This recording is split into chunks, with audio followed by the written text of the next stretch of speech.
Alright, hi everybody, and welcome to our second episode of Poly Live. Once again, I'm Brittany Cuthbert. And I'm Antonio Archuleta. And we're your Poly Live hosts. We're just going to reintroduce ourselves again. I am a third-year political science major, and on campus here I'm involved with Greek life and with student life and leadership. I worked with Week of Welcome's orientation program the last few years. I'm Antonio Archuleta, and I am a third-year psychology major. And I have been a part of the WOW program for 2 years now, and this summer I will be working for SOAR. Thank you. So last week, if you tuned in live, you knew that we were in the Performing Arts Center, but today we're in our new permanent location in the Dexter Art Gallery. And I want to give a quick shout out to Jeff Van Gleek, who's the administrator for the gallery, for helping us out the last few days a lot. And if you guys take a look back here, we have this very nice painting by June Bo Liu. It's untitled, but as you can see, it is very, very beautiful. And as a quick reminder, don't forget that if you can't tune in live to our show, within the next few days, we'll have our episodes archived on the website. Yes, and if you're watching an archived episode right now and you want to tune in live next time, remember you go to studentlife.calpoly.edu and then go to the orientation tab and then Poly Live. And from there you can open up Illuminate and sign in and watch us live. Also, make sure to send us questions about whatever our topic is. You can send them ahead of time to orientation@calpoly.edu, and from there you can ask us questions to make sure we answer them on the show. And all of you our wonderful audience watching us right now, you want to make sure that you click the little square icon next to the volume bar on the video so you can see our beautiful faces. And also turn that volume bar all the way up because Brittany's sounding very nice today. And also there's a find color little button there on the video player as well. You want to click that. Yes, and just a reminder, all of last year's episodes are also up online.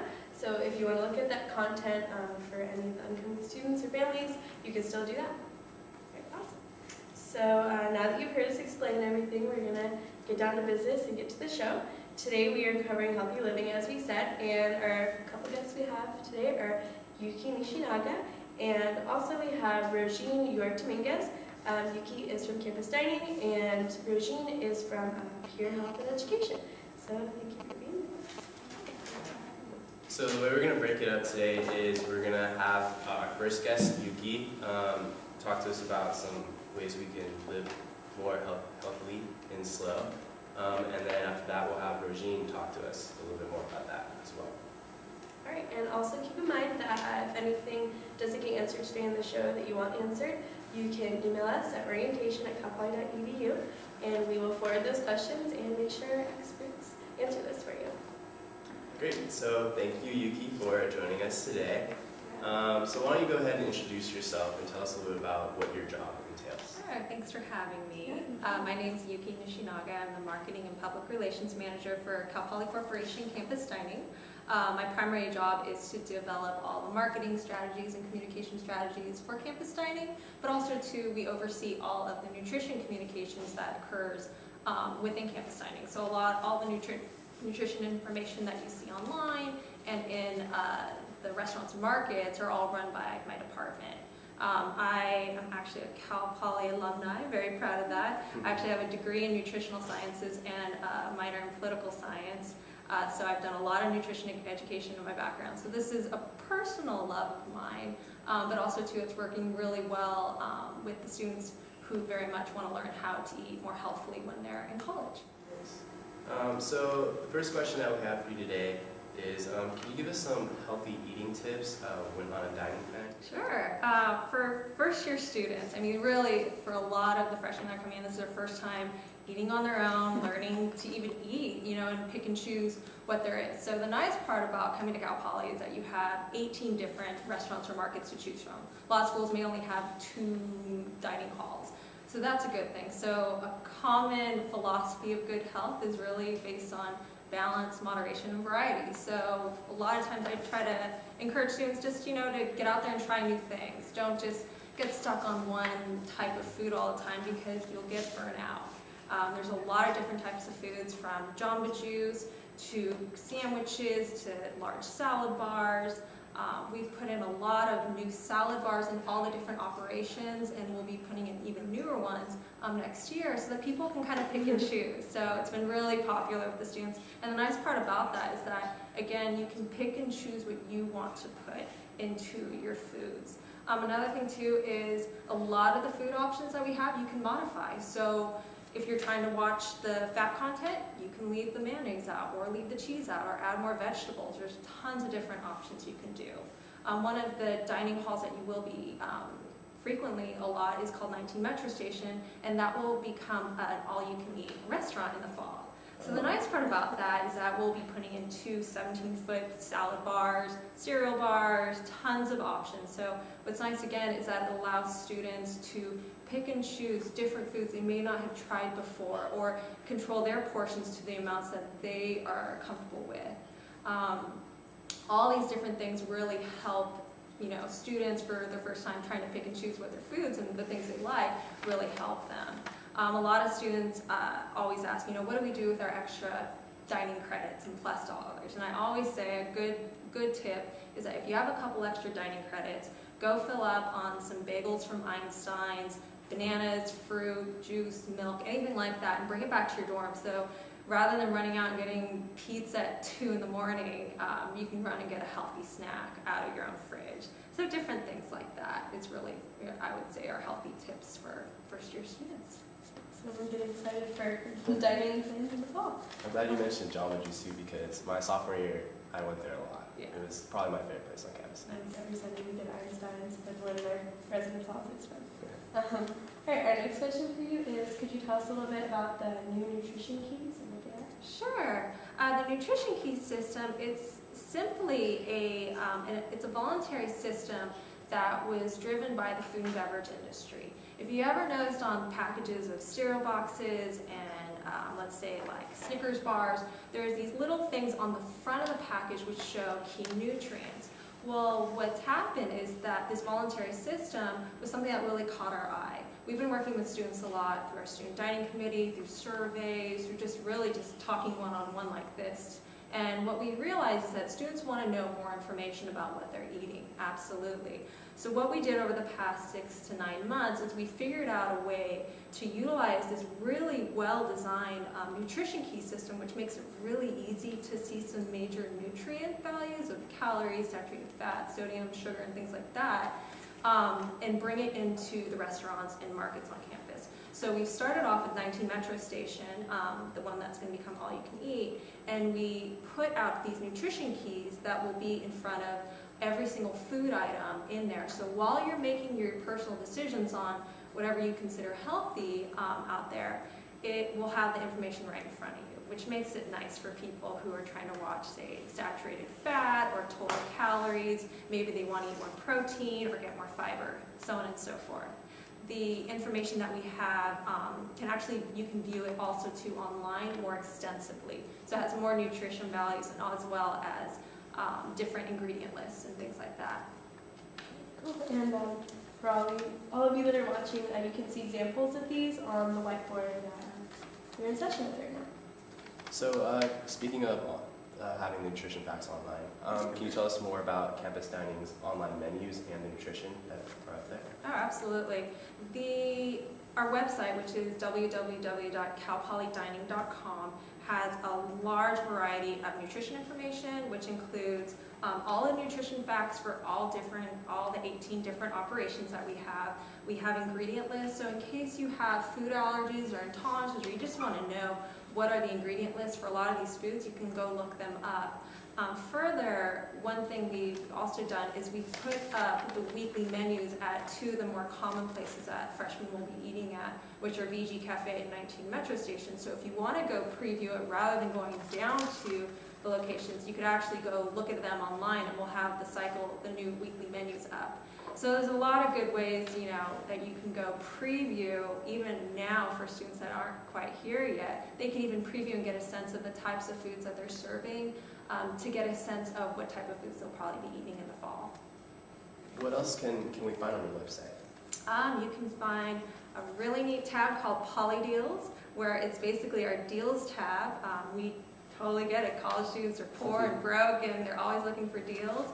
So we designed a social media site which ties to our Facebook and Twitter, but this dashboard, basically, it's a deals dashboard. So you can go on there anytime and look at what's free, what's $2 off. We have BOGO deals, buy one, get one free, all these cool things that may be limited time or only good for that day or good for that week, where you can go download on, through text message or through your smartphones, or even go grab some coupons and go save some money. So that's actually a really fun feature for students. Sounds great. Yeah, it does. So what should we know about tools for people that may have dietary restrictions? Sure. There's a lot of, we've definitely noticed there are more, or maybe there's just a population of students who have maybe dietary restrictions or allergies to certain foods. So we definitely try to provide as much information to this group as possible. One of the best things I would recommend is that if you have a food allergy, to go on our website and look at the food options that we have. Make sure that there's enough food options for you to eat a healthy and balanced meal throughout the day. And then if you have more questions, to definitely call our customer service office, and the information or the phone number is online, or you can actually email us too, and we can kind of help you navigate and pick things out. I had a food allergy too, so I completely understand how you have to become very knowledgeable about it. So, as you're picking through things and looking at different food options, you're going to know that if something has cream on it, or it probably has some sort of dairy product. And if you have a food allergy, that you should probably stay away. So we try to create as many resources as we can, like putting icons on the soups to say non-dairy or vegan or vegetarian or different things like that to help guide the customer. Thank you. So besides Chick-fil-A, what are some of the most popular items on campus to eat? I would say some of the more popular items, definitely Jamba Juice. Yes. Huge one. Einstein's, Starbucks, can't forget Starbucks. I swear college students love Starbucks. So oh yeah. But there's great spots. There's like Pete's down in PCB. So I would say within the venues it's even hard to say because in 19 Metro everyone loves the salad bars and all those different things. So I would say those are the most popular items. Great. Thank you. Well, why don't we open it up to some questions from the audience for you? Well, let's see. Before we get into that, is there anything else you'd like to add that maybe we haven't covered? One thing I would say is for any prospective students to get onto our Facebook page. It's basically facebook.com/polydeals. It's an awesome way to stay up to date on, again, the deals, the free samplings, but also we'll post new menu items, just fun stuff. You can ask questions, we answer them right away, anything like that. So it's a great resource to have and just kind of a fun tool to be involved with. Okay, cool. Well, one question I had for you actually was, how are the campus dining locations, how are they allocated? New incoming students might have a question how close are the residence halls? How does that work out? How do the dining? The dining plans are designed for first-year students who live on campus. The dining credit portion, think of them as meal tokens. So they're basically tokens that you can go get a meal at 5 different locations. You can go to a VG Cafe, the all-you-can-eat restaurant at 19 Metro Station, Einstein's, a sandwich factory, and I'm forgetting one. And VG's. Anyways, forget that. Anyways, so you can go into these locations and buy a meal there at different meal periods. The plus dollar portion, so there's 2 parts of it. The plus dollars is a quarterly allocation that you can use to buy food at any one of the locations on campus. So a lot of times what happens is students use those to go buy their coffee at Starbucks or their Jamba Juices and different things like that. So that's kind of how it breaks out. Students who also want additional meals and things like that, and they realize, maybe 12 meals isn't enough. I want a few more to go to 19 Metro Station because they're an athlete or whatever the reason is. You can buy this new program called Fast Pass. Fast Pass will be introduced in the fall, and it basically allows for really any student, faculty, or staff to buy additional credits over at 19 Metro Station. The nice part about it is that you can buy them in bulk. So if you bought 20 passes, you would only pay $100 for it, or $5 a meal at an all-you-can-eat restaurant. So it's really inexpensive, a really good way for returning students who are on a budget, they don't have a lot of money, you know, they could put $35 down and get some meal passes. So that's kind of how the whole program works. Sounds like next year there's going to be a lot of new stuff coming. Yeah, I'm excited. So a question we have from Courtney47. She wants to know more about the Poly deal, the AL. Can you talk a little bit about that? Sure. Poly Deals is our Facebook social media site, which we've also integrated into our website. It's basically just a place for us to post different information about coupons and free food and deals. It was actually started by a student. He was in a marketing class, and he actually gave us a presentation on how we should have a social media site. This is 2 or 3 years ago, and so I actually hired him on to develop the site.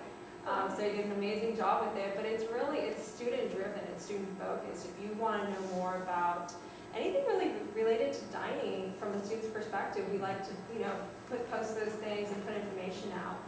But the main thing that people like to see are, again, the BOGO deals, there's a free sampling on the corner of PCB where we're giving out free samples of John's oatmeal. Be there from 8 to 10. You get to know things really quickly. We also brought that into our Twitter site so that you get like cool daily deals and things. So it's just a fun way to stay at the pulse of what's going on in dining. Great. Perfect. Well, thank you so much for your time today. Why don't we switch to a quick commercial break? We have our Interfraternity Council President, Michael Franceschi, and he has a few words for us. Thank you so much Thank again.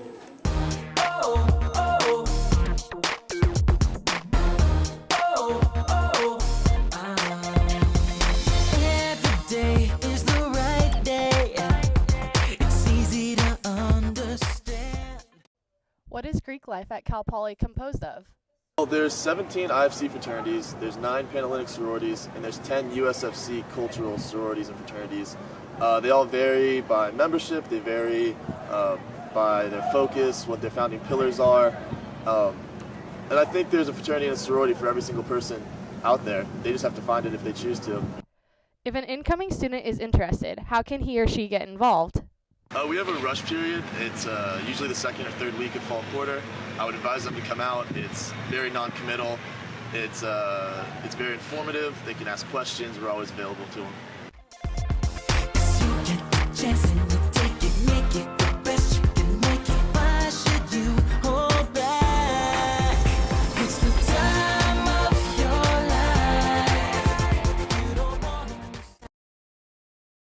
Thank you to Yuki again, once again. So now we have Rogine with us. She's from Peer Health Services. And can you just introduce yourself and tell us what your job is? Sure, I'd be happy to. As stated, my name is Rogine Dominguez. I'm the Director of Health Education at Health and Counseling Services.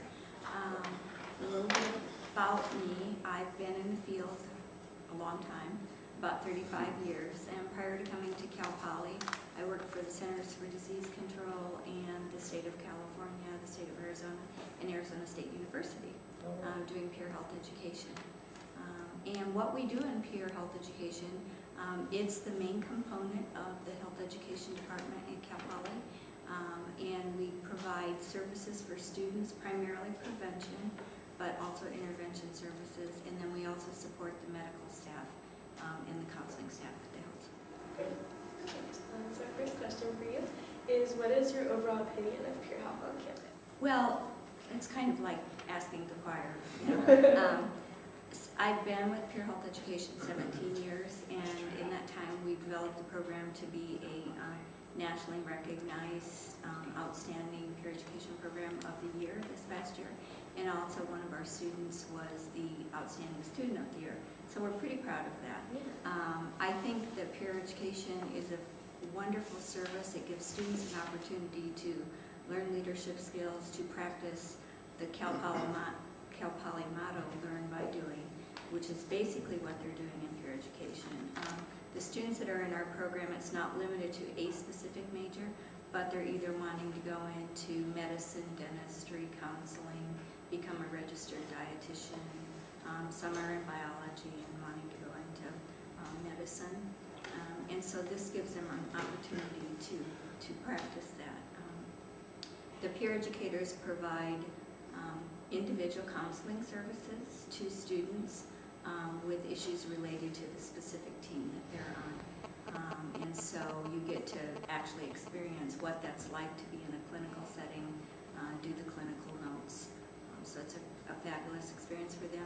But they also reach out into the community and on campus and do presentations to both clubs, organizations, Greek system, and housing. And those are all on topics that are related to healthy living.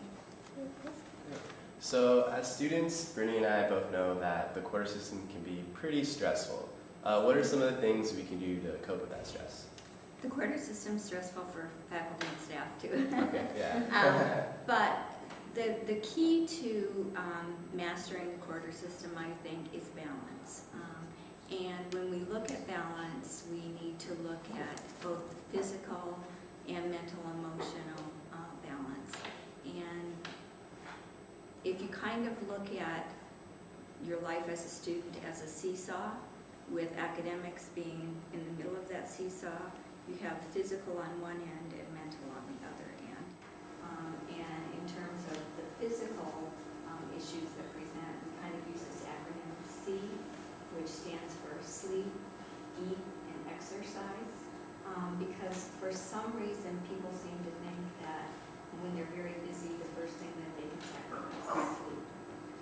And research has shown that if you don't get anywhere from 6 to 9 hours sleep each night or each 24-hour period, that your cognitive abilities are impaired. So we like to encourage students to do that, but we all know that students are busy. So the way to facilitate that happening is to help them prioritize, to make schedules, and also to have good sleep hygiene.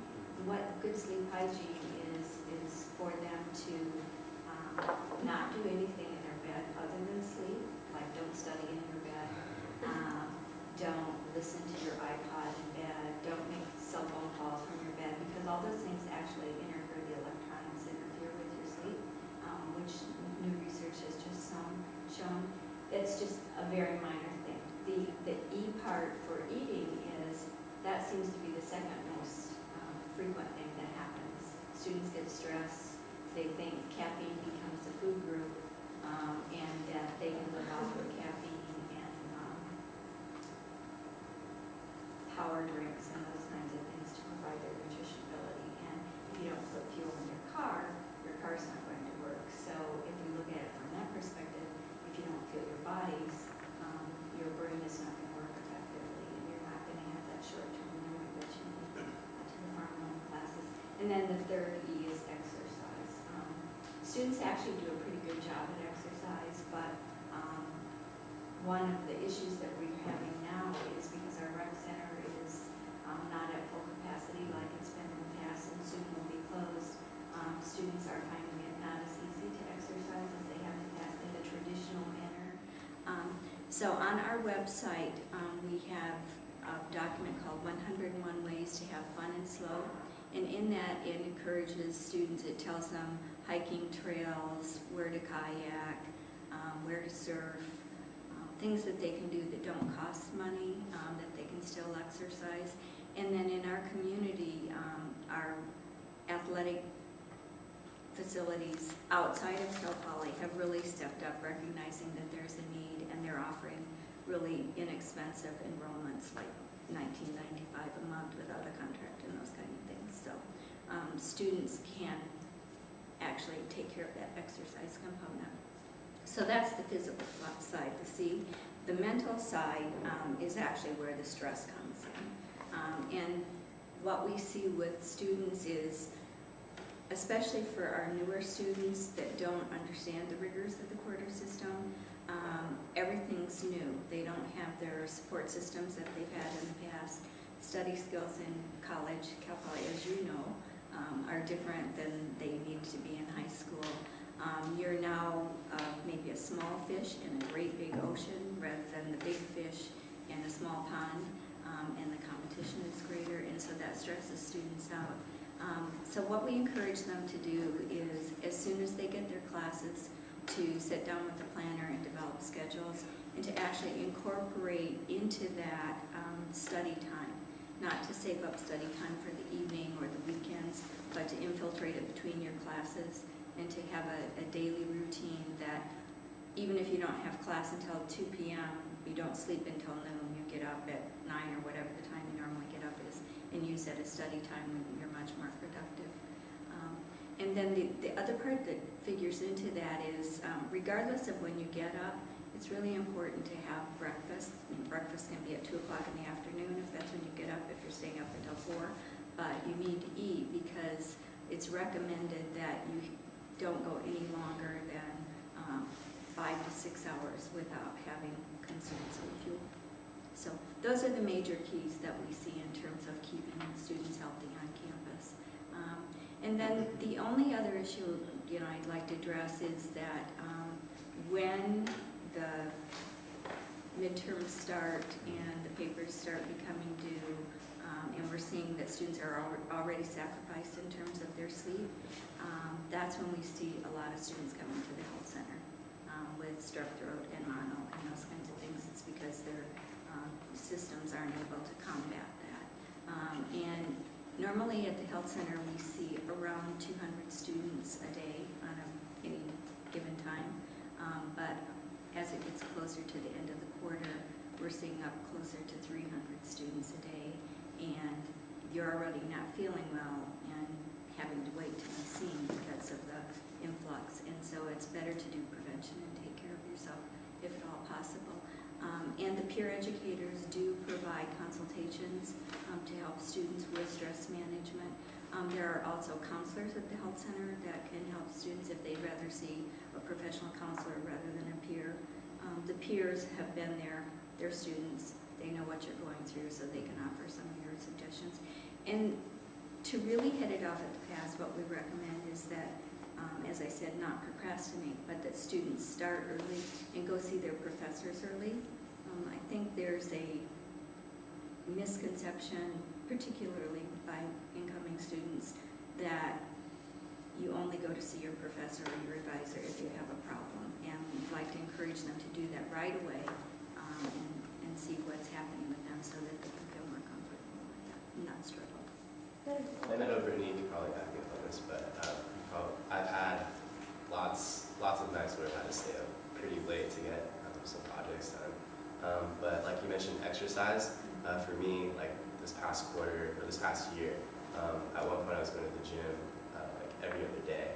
And I know, especially in the mornings when I go, it releases those endorphins and it just makes you feel so good about yourself, and like you can just get anything done. So that's and it increases your energy level, Yeah. so it gives you more energy to continue throughout the day. that's how I dealt with my stress. So I know you're mentioning some of the peer educators and some of the counselors. Could you tell us a little bit more about PULSE? PULSE stands for Peers, Understanding, Listening, Speaking, and Educating. And when you become a PULSE educator, it's actually competitive, and there are 3 different teams. And we recruit for new members during the winter quarter. Students apply, and as I mentioned before, you don't have to be a specific major, but generally speaking, majors kind of group themselves naturally together. You make a 1-year commitment to the program when you come into the program, and you go through national certification training during spring quarter. And then during that spring quarter, you're also mentored by a current peer educator. So during the spring quarter, we actually have about 80 peer educators. And now we've just now finished that. They're completely trained, and when they return in the fall, we'll be starting out for another new year, and then fall, winter, and spring again. It's actually part of a class, and the peer educators get 3 units of credit per quarter for the class. So by the end of the 1-year commitment, there's a 12-unit credit, which is pretty nice.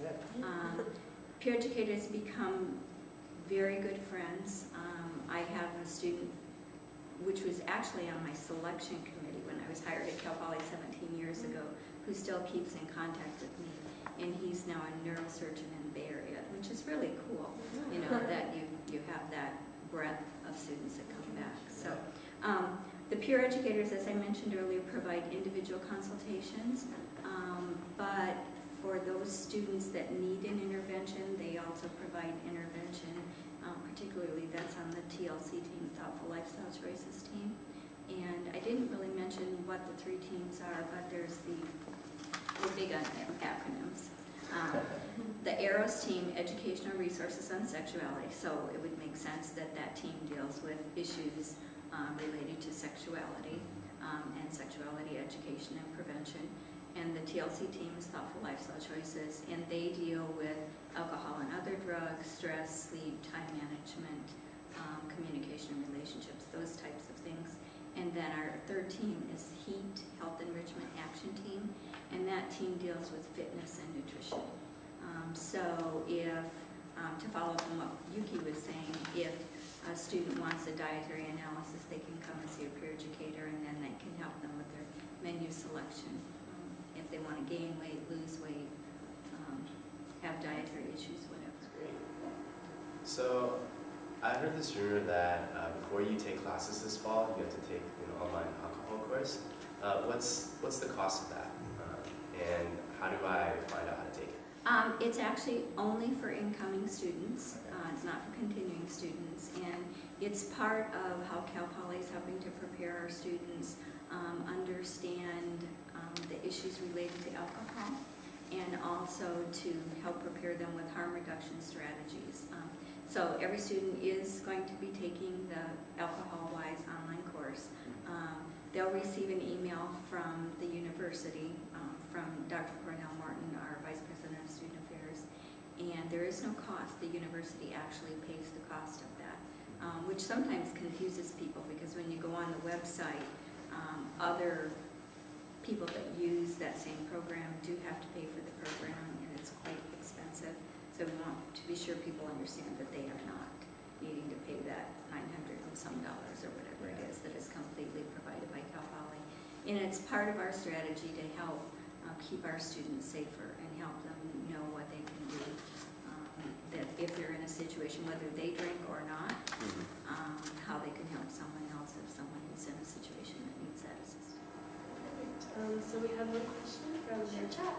Someone was asking about the rec center on campus, because we know that it is closed for construction in the summer and the fall. Do you have any advice for some things we can do off campus to stay healthy and exercise? Sure. I mentioned the 101 Ways that's on our website. As I say, that encompasses just about everything you could possibly do in San Luis Obispo County, and it's actually interesting to me. I just had my recognition dinner with my peer educators, and some of them have gone through the whole 101 Ways list, and then they identified some other things that we can add to the list. But if you're not inclined to do things from that list and you need to be closer to campus, we have hiking trails around campus, which are wonderful, really good. We have clubs with lots of different intramural teams, even if you're not on an athletic team. And there's a club or an organization for just about anything that you're interested in on our campus. It's pretty amazing, the involvement on our campus. But as I mentioned, there are some independent private centers in the area that are offering really inexpensive if you want to go to a gym and actually work out. You mentioned intramurals. This past quarter, I was on a basketball and softball intramural team, and they're a lot of fun. I would definitely recommend them. They were great, especially with all your friends. Yeah. And the other thing is, if students are out in Poly Canyon Village or Cerro, I know some of the incoming students may be in that position this year. It's like a resort out there. You know, there's a swimming pool and tennis courts and basketball courts, and we have our own little Cal Poly resort. So, and it's not excluded just for those students. So, even though we don't have the rec center, which will be fabulous when it's finished, we do have other resources to help us with that. I do go hiking too, and you mentioned hiking from Bishop's Peak. If you ever, when you're up at Cal Poly, it's great. It's so beautiful up there. So, well, thank you so much for being with us today. We really My pleasure. appreciate it. Thank you. mention that the website is capilli.edu/saffairs to get more information about health services and fair education. So, And some of the resources that you can go to are ASI, Associated Students, Inc., we have career services, Dean of Students, Disability Resource Center, Health and Counseling Services, Office of Student Rights and Responsibilities, Parent Program, Student Academic Services, Student Life and Leadership, Testing Services. and University Housing. And let me just add one thing that I forgot to mention.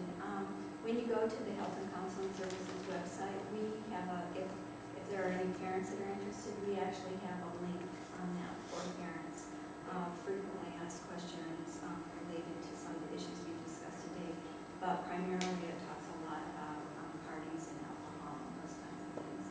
And we're a resource for parents if they have questions. Well, thank you so much, Ian. You're welcome. Thank you, Regina.